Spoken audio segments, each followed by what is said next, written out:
ng pamahalaan ngayong Lunes sa Palasyo ng Malacanang ang programang Sa Bagong Pilipinas, Bawat Bayan Makikinabang.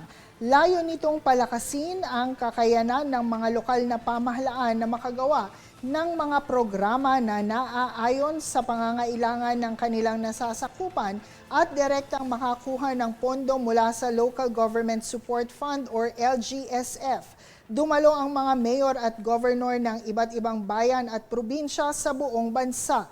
Sa pamamagitan nito, nais na ang mga LGU at national government ay magtrabaho bilang isa para sa taong bayan. At sa tamang gamit ng LGSF na nagkakahalaga ng 57.9 billion pesos para sa taong kasalukuyan, nais ni Pangulong Ferdinand Marcos Jr. na maramdaman ng bawat Pilipino ang kaunlaran. An initiative anchored on the principle that our local government must be empowered to respond to the needs of the people. Bilang local chief executive, kayo ang unang nakakaramdam ng problema at unang nakakarinig ng mga hinaing. Dahil kayo ang nakakaalam ng tunay na kalagayan sa inyong komunidad, sa inyo nagsisimula ang pagbabago. Kaya inuutos ko at natutukan ang mga problemang ito. Nagsagawa tayo ng malawakang konsultasyon kasama ang Union of Local, ang ULAP, the League of Municipalities of the Philippines, League of Cities ng buong Pilipinas, upang tukuyin kung anong mga hakbang ang kailangan natin gawin. Una, tinaasan natin na mahigit 34 na bilyong piso ang ating LGSF para sa 2026. Kaya sa kabuuan nito, umabot na ang pondong yan sa halos 58 bilyong piso. Pinakamataas sa buong kasaysayan ng LGSF. Bukod pa riyan, pinabilis at pinadiretso na natin ang pagdating ng LGFF sa bawat lokal na pamahalaan. Ginawa namin to dahil sa pagkilala na ang pangangailangan ng tao, gaano man kaliit o gaano kalaki, ay hindi pa nag-aantay pa. Upang matiyak na ang bawat sentimo ng pondo ay malinaw ang direksyon, nagtakda tayo ng mga prioridad na programa na magpapalakas ng ating mga sektor. Kasama rin sa mga popondohan sa ilalim ng LGSF ang pagbibigay ng bigas sa mahigit 5 milyong pamilyang Pilipino. Gagawa rin ng mga ospital at health center at magdaragdag din ng mga medical equipment at ilang pang mga pagawain para matiyak na ang pondo ay direktang mapapakinabangan ng mga mamamayan.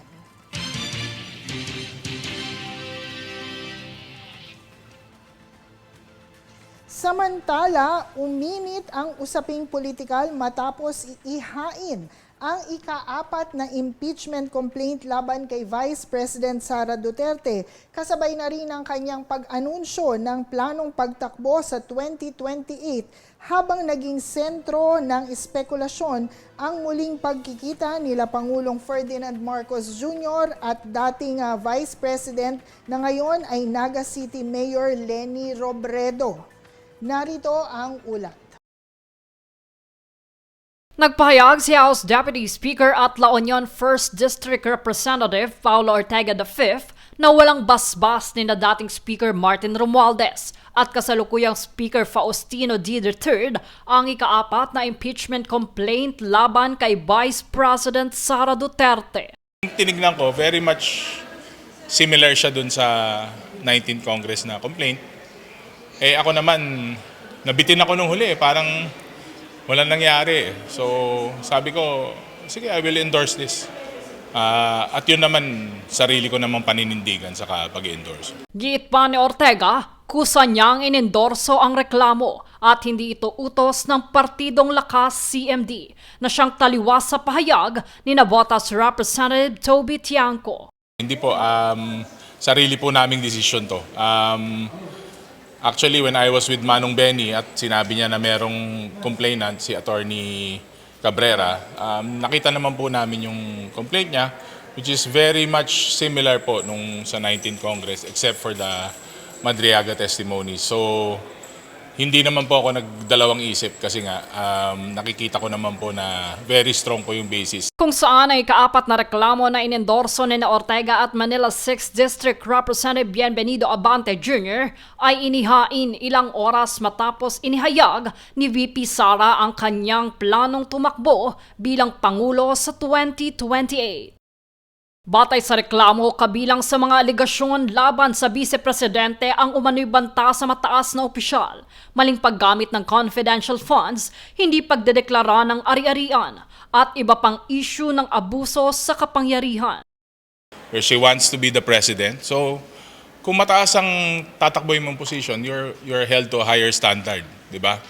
Kung tatakbo ka, huwag kang tumakbo. Harapin mo. Samantala, nabigyang pansin din ang muling pagkikita ni na Pangulong Ferdinand Marcos Jr. at dating Vice Presidente na ngayon Naga City Mayor Leni Robredo sa paglulunsad ng Local Government Support Fund na lalong nagpaigting sa usap-usapang posibleng political realignment. Sinabi ni Ortega na maganda silang tignan at tila good vibes lamang ang naging interaksyon ng dalawa. Bagaman tumanggi siyang magbigay ng direktang komento sa isyung alyansa. Di ba good vibes lang? O, di ba? Walang naka-black, walang hindi malungkot, parang namatayan. Pink yung medyas ni BBM, tapos naka-pastel colors lang sila. Si Ma'am Leni, relax na naglalakad. Habang patuloy ang mga espekulasyon sa posibleng koalisyon at paghahanda para sa halalan sa 2028, nananatiling nakabinbin sa Kamara ang mga impeachment complaint laban kay Vice President Sara Duterte at inaasahang sasailalim sa proseso alinsunod sa konstitusyon. Jade Buhoy, nag-uulat para sa Golden Nation Network.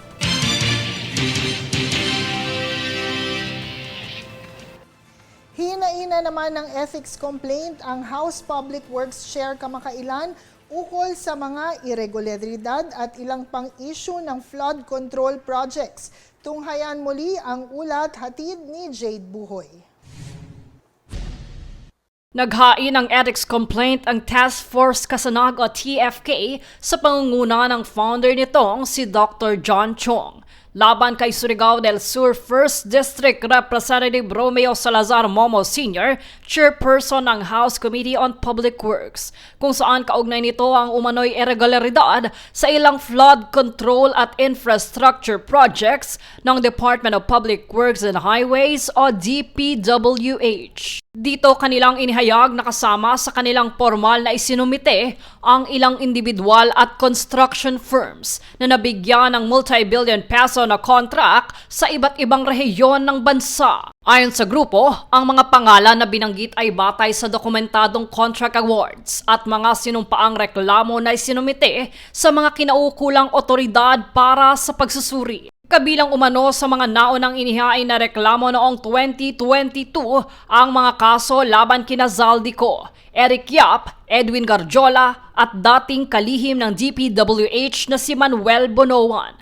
pati na rin sa ilang regional directors ng ahensya. Tinukoy din nila ang mga kasong plunder at graft laban kay dating DPWH Undersecretary Romeo Momo na kasalukuyang sumasailalim sa legal na proseso. Binigyan din ng kanilang tagapagsalita na ang lahat ng nabanggit na individual at kumpanya ay tinuturing na inosente hanggat hindi pa napapatunayang may sala alinsunod sa due process ng batas. Giit pa ng grupo, mahalagang matiyak ang transparency at accountability sa mga proyektong flood control dahil direktang nakakaapekto ang mga ito sa kaligtasan ng mga komunidad at sa wastong paggamit ng pambansang pondo. Samantala, sinabi na ng Malacanang na hindi pa ganap na nare-review ni Pangulong Ferdinand Marcos Jr. ang halos 1,000 pages na ulat ng Independent Commission for Infrastructure kaugnay ng mga naturang proyekto. Jade Buhoy, nag-uulat para sa Golden Nation Network.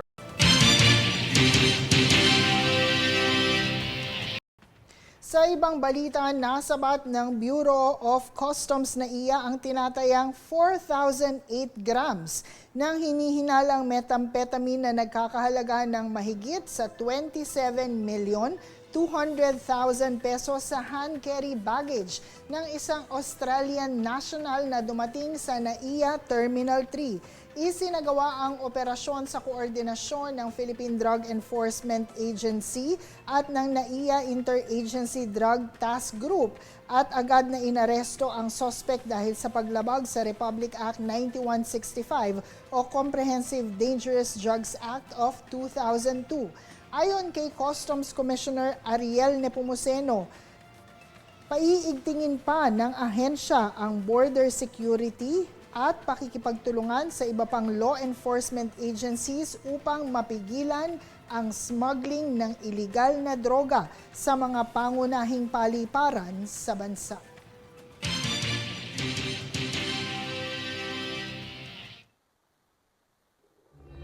World News alas 8.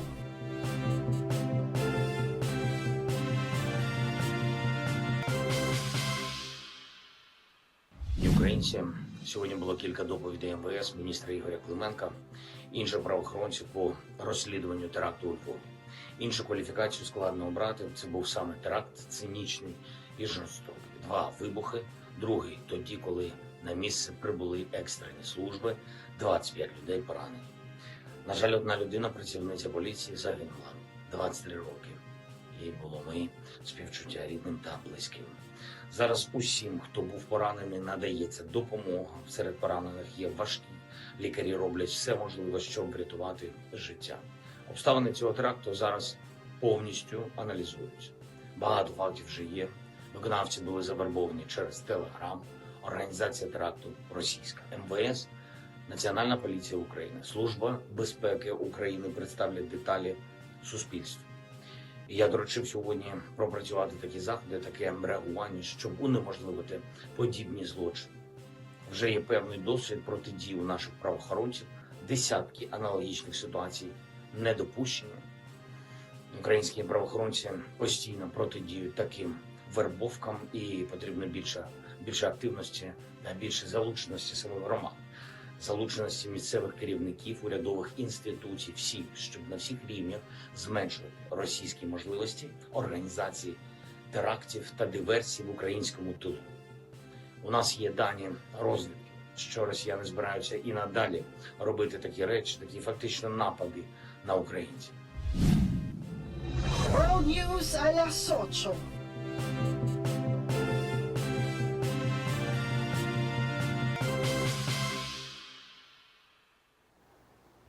At narito ang recap ng mga nagbabagang balita ngayon. Sa ulo ng mga balita, sa bagong Pilipinas, bawat bayan makikinabang inilunsad. Benepisyaryo ng Zero Balance Billing Program umabot na sa 1.6 milyon. Oplan kontra baha, pinaigting ng administrasyon ni PBBM. Ethics complaint versus House Public Chair inihain. Australian national arestado matapos magdala ng 27 million pesos na shabu sa NAIA. Patas at pantay na balita, komprehensibong ulat para sa pulso ng masa. Ito ang News Force. At yan po ang pinakamaiinit na ulat ngayong araw na ito. Tunghayan at manatiling nakatutok sa aming mga ulat at updates sa aming Facebook page, Golden Nation Network, at mag-subscribe din po sa aming YouTube account at Golden Nation Network.